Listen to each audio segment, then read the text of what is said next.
All right, so welcome back. So today what we're going to do is we're going to talk about the Lenovo X1 Extreme Generation 3, and we're going to compare it to the Gen 2 with brief mention to the Gen 1 since I own that laptop. This video is going to be very similar to what I did previously with the Gen 2 and the Gen 1. I created a spreadsheet, which, if you've seen the previous video about the Gen 2 and the Gen 1, it will look very familiar, just to kind of highlight some of the things that have changed and really try to get all of the things that changed. Looked at a couple of different sources, but most of the material came directly from the Lenovo website. I'll give you my recommendations as far as, maybe reasons to possibly upgrade between the generations. But what I can tell you right now, based on the specs that I have for my Gen 1, don't foresee upgrading to the Gen 3. Keep in mind, I do video editing primarily, photo editing, and some light gaming. But from what I've seen, I just don't really see that much of a need to upgrade for myself. But, you can make your mind up and feel free to ask questions as we go through this. And hopefully I can help you out and make a determination whether it's the laptop for you. So jumping right in, I've already started my screen recorder and I'm going to put this up. But this is what it actually looks like, okay? If we start out here with the X1 Extreme Generation 3 on the left-hand side, and Gen 2 on this side. And this is actually an add-on to my original spreadsheet, so I do have the Gen 1 when I need to reference it. But we're going to start with 3, and of course the biggest change here is going to be the processor. We're in a 10th generation Intel processor. Clock speeds are pretty good. I mean, there is actually definitely a performance increase. I mean, if we just compared i5 to i5, you can look here and you can see that 2.6 gigahertz is where it stands now. It used to be 2.4 gigahertz. And then, of course, the turbo boost went up accordingly. That's actually not always the case with newer generations. Sometimes you'll get the turbo boost actually go down a little bit. But in this case, that is not the case. What I would probably do is jump down to, let's see, the 850, or really it's the 10850 now, versus the 9850. And then if you jumped over to where we're at over here, this is actually what I have, the 8850. But comparing those two, back when I bought this laptop, I was at 2.6 gigahertz with a 4.3 gigahertz turbo boost, and it had 6 cores. Now, they're at about, it's not really that big of a difference, but a 2.7. Now that is a little fast, or a lot faster actually. Still has 6 cores. Over here, let's see, this Gen 2 is actually closer to the Gen 1 than the Gen 3. So there's a little boost. Here's the deal with Intel, and this is kind of my point. When people are just trying to solely upgrade something based on the processor, I always like to wait until more benchmarks are available because, especially here lately, I haven't been that impressed with the Intel performance, especially considering how much more money you're paying. So for me, just that little incremental increase generally doesn't necessarily make it worth it. And as you can see from my other laptops, I have no problem with upgrading a processor in a heartbeat once the prices come down. But in this case, it's something you'd have to kind of judge for yourself whether it would be worth the performance increase or not, because accordingly, the prices go up. So just one thing to keep in mind.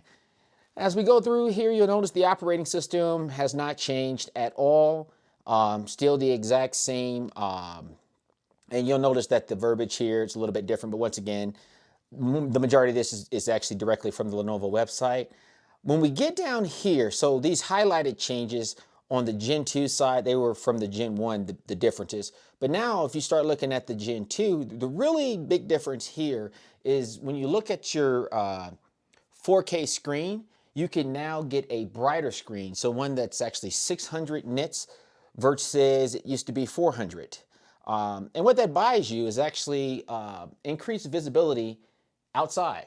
I'm sorry, it used to be actually 500 nits. I was about to say, I didn't think it went up by that much because I remembered that. But yeah, so if you work outside on your laptop, maybe that is a justification for upgrading to this. For me, between, really, I've used devices that have about actually less than 1,000 nits outside, and maybe it's just my old eyes, but frankly, it's all the same. By the way, I work with this laptop sometimes outside. I try not to do it as much because it's really not a pleasure, but it does okay. Frankly, I think the T430 does better outside, even with the glossy screen, than this one does. but that's just something you can consider. So now the 4K screen, IPS, now is 100 nits brighter. Moving on to the NVIDIA graphics card. Okay, so here's the deal. Lenovo released the Gen 2 and kind of made a mistake. And really the mistake was what the software that was actually reading, was loaded to the actual laptop, was showing different things. So some people were basically saying that they thought they had the GTX 650, not the TI version.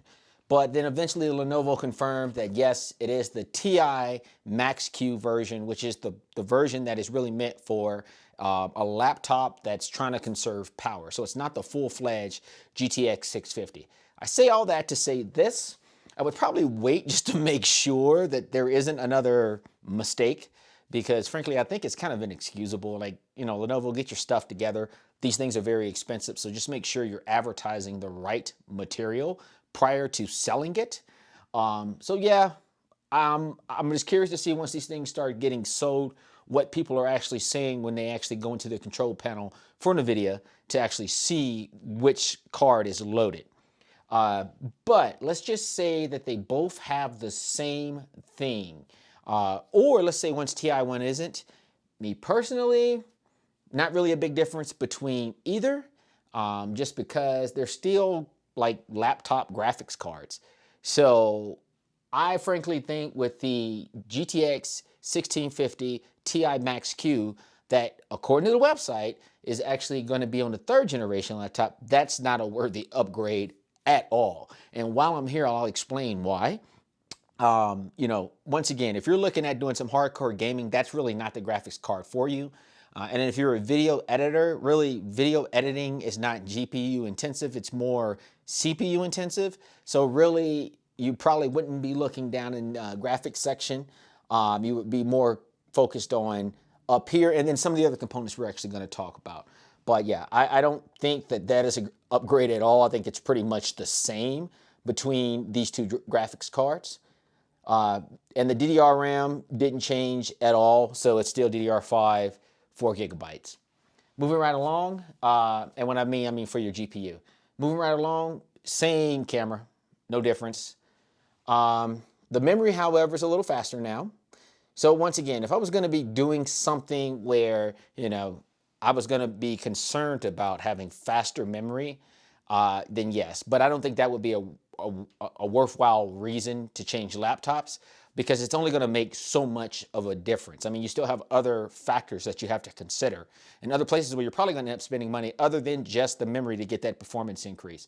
So I would have a hard time upgrading my laptop, because it now has clock speed, or the memory now has a clock speed of 2,933 megahertz versus the 266 or 2,666 megahertz that it previously had.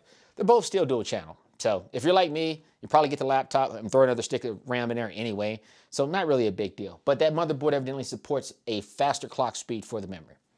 All right, storage looks like it's about the same, up to 4 gigabytes or 4 terabytes of SSD. And this is the NVMe drives, the M2s, and they're very close to what you had in the Gen 1, which is like one of the first things I upgraded when I got mine. The big difference here is the Gen 2 as well as the Gen 4, or excuse me, the Gen 3 now, well, they have 4 terabytes. So it's really not an upgrade because the Gen 2 already had it, but it is an upgrade from the Gen 1. Okay, next change here would be the battery. So now, supposedly you're going to get up to 15 hours off of your 80 watt-hour battery. And by the way, they actually checked this using Mobile Mark, and they use different versions. So they use 2014, 2018, and therefore they got different durations or different times. So it's just something to be aware of. But what I will say, between this and then also this, there really isn't that big of a difference. So, and these are approximate anyway, right? So frankly, I'm thinking the battery life is probably the same. And then if you look over here, there was an 80 watt or 80 watt hour battery on the Gen 1, and it got about 15 hours also. Okay, so They mentioned magnet speakers. I don't think that's a change at all, but I did figure it. I put it on here because it was listed on the website. That is actually not going to be any different, I don't believe, than what the Gen 1 and Gen 2 did, because they use magnets as well. So it's just weird that they mentioned that. And by the way, if I'm 100% wrong on that, feel free to correct me. I would be curious to see what it looks like on the inside just to make sure it's not that big of a difference, but I don't think that it is. Let's see, security is all the same. So then when we get down to the ports, the one thing that I noticed that wasn't listed on the website now is a smart card reader. I don't have a smart card reader on my Gen 1, but on the Gen 2, it was an option. I'm going to step back over here just to see. Yeah, I don't think it was an option for me because I probably would have got it. But I have a USB smart card reader that I use anyway. But yeah, so it's no longer listed as an option on the Lenovo website. So something just to consider. Worst case scenario, like me, if you definitely needed something, you could just always do an upgrade. Sorry. Or I should say, you should always just get a USB card reader. So moving on to the connectivity, there really isn't any difference here. I have this one red, and I think it was because of the previous Gen 1. It was already red, or excuse me, it was solid black as a change because this was a different card. But now, the norm for the X1 Extreme is the Wi-Fi 6. That's just what they have. So no upgrade there. Now here's something that I didn't realize was going to happen because I actually thought it was going to be in the same frame. The dimensions changed. If you're familiar with the size of the screen, so that 15.56, the overall area of the screen will remain the same if you subtract from the height, or excuse me, if you subtract from the height or the width, then you have to add to the other end. So in order to keep the overall diagonal viewing area the same, it's kind of strange. Actually, it really isn't that strange, but that's kind of what they did here. So if you kind of take a look at it, you'll realize that your height is going to be now 14.24, and then your width is going to be 9.7 or 0.67 versus it used to be 14.2 and 9.7. All right. In addition to that, the depth has actually changed a little bit too. So now it is 0.72 versus 0.7. So, it's going to be slightly thicker as well. So I thought that was neat. Once again, I thought the frame was the same or very close, but evidently it isn't. And what that means for you, once again, the viewing, the actual screen is not going to change. It's going to be the same. But what they actually did is they changed the weight. And I really don't want to jump too far ahead here, but now you'll notice that the starting weight is a little bit less. So it is going to be 3.75. And the starting weight for the 4K screen or the touch screen is now 4 pounds. A little difference here, but the problem with the touch screen is I never had the weight for the touch screen separated for the Gen 2. On the Gen 1, it actually was. So if you look over here, it was 4.06 for the 4K screen and 3.76 for the, non-touch screen, is what I should say. So right now, it looks like that touch screen is actually going to be a little lighter, and the actual non-touch screen is a little lighter. So there's the benefit there. I mean, you didn't lose a whole heck of a lot of weight, but it's still pretty cool that they were able to knock some weight off of it. It really ends up being, probably about, I personally don't even think you would notice the difference. I mean, because if you think about it, I can't tell the difference between something that's 3.75 and 3.76 pounds or 4.0 or 4.06 pounds. And then that gets me back up to the dimensions and the overall screen. So what I'm starting to realize is that the screen drove the changes for the body. And then, of course, it caused the weight to go down. So I think that they're using a new screen. I would have to verify that. But yeah, it seems to me that they're sourcing their screen from somewhere else. Maybe it is the same manufacturer, depending on what screen they have in there. But yeah, that's what I believe. I believe the screen is actually different, and that's what's causing the difference in the weight and the actual body that the screen's going to reside in. And then the keyboard. Keyboard didn't change. So with all of that out of the way, what are my recommendations?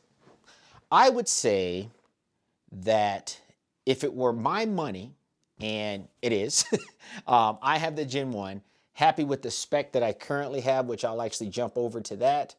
Uh, I would have a hard time going to the current Gen 3. I just can't see where there's anything that it does that would help me with the work that I currently do right now, because the current Gen 1 that I have is more than enough.